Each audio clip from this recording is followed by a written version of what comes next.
Operation khukri भारतीय सेना के शौर्य की एक मिसाल थी, जिसे याद कर आज भी भारतीय नागरिक गर्व महसूस करते हैं। असल यह ऑपरेशन संयुक्त राष्ट्र के assistance mission in Sierra Leone के तहत अफ्रीका में अंजाम दिया गया था। वैसे ही एक बहुराष्ट्रीय ऑपरेशन था जिसमें भारत के अलावा घाना, ब्रिटेन और नाइजीरिया भी शामिल थे, लेकिन इस ऑपरेशन को केवल भारतीय सेना ने अपने दम पर अंजाम दिया और विद्रोहियों के संगठन RUF यानी कि रिवोल्यूशनरी यूनाइटेड फ्रंट के चंगुल से 2.5 माह से फंसे 227 भारतीय जवानों को सकुशल मुक्त कराया।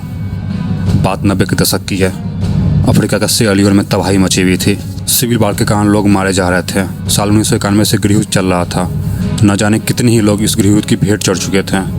सरकार के हाथ में कुछ नहीं था और विद्रोही ने पूरे देश में आतंक मचा रखा था। आखिर में यह एक अंतर्राष्ट्रीय समस्या बन गई।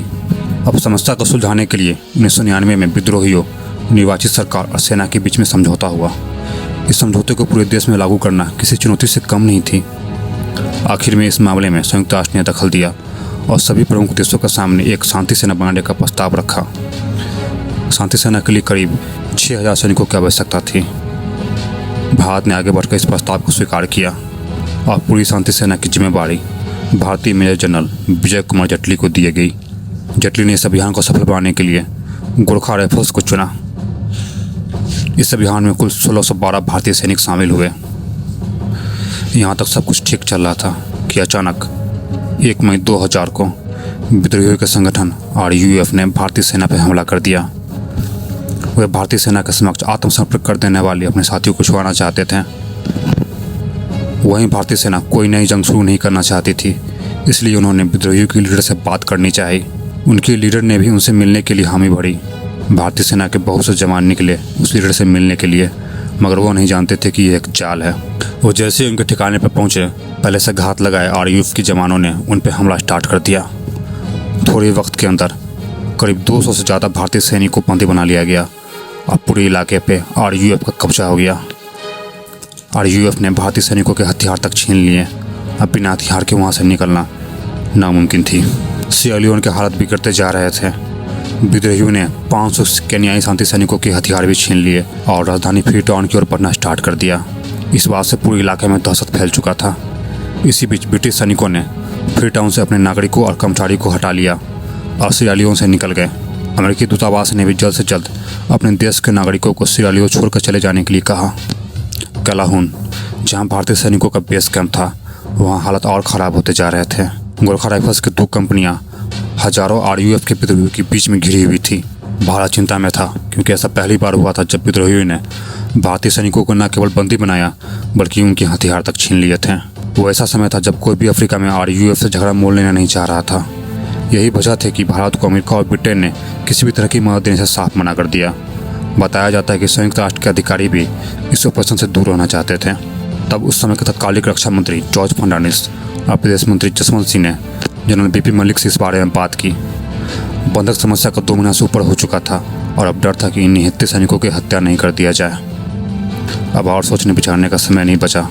बिना समय गंवाए इंडियन गवर्नमेंट ने एक हाई लेवल मीटिंग में डिसाइड किया कि बंदूकों को छुड़ाने के लिए और RUF को सबक सिखाने के लिए सिएरा लियोन की धरती पर इंडियन स्पेशल फोर्स को उतारा जाए और इस मिशन के लिए चुना गया स्पेशल फोर्स की एलीट यूनिट पारा SF कमांडोज को और मिशन का नाम दिया गया ऑपरेशन खुखरी।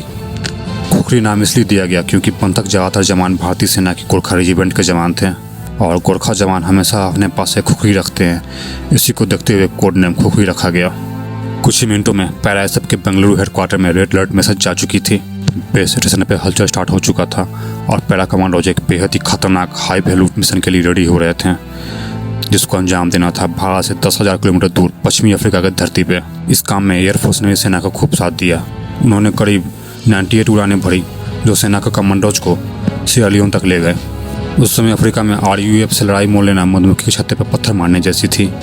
ऐसे में परीक्षा की घड़ी था भारतीय स्पेशल फोर्स के लिए। 30 घंटे में इस ऑपरेशन को पूरा करने का प्लान बना।